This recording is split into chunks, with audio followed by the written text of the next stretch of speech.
Out here on an air conditioning maintenance, working on an American Standard indoor unit, and got a new filter put in, media cabinet here. Got the dust-free 16 by 25 by 4-inch filter.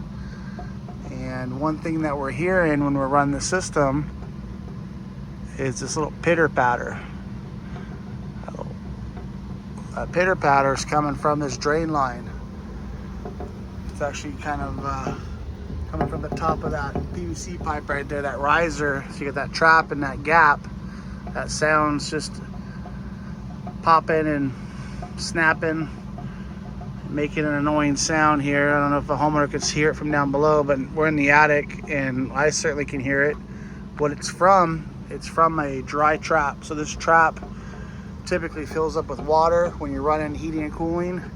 That water creates like an air barrier, so you don't get any smells that come into the evaporator coil.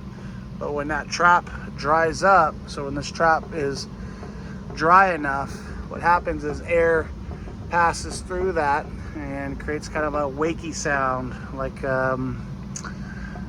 if you're out on the water waking. So solution would be run the AC system for a few minutes, get some humidity pulled out, get that trap to fill up with water again.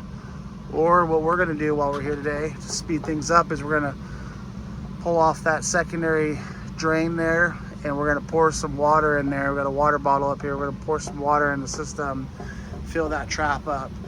Once that trap has water, it's no longer gonna pop and snap.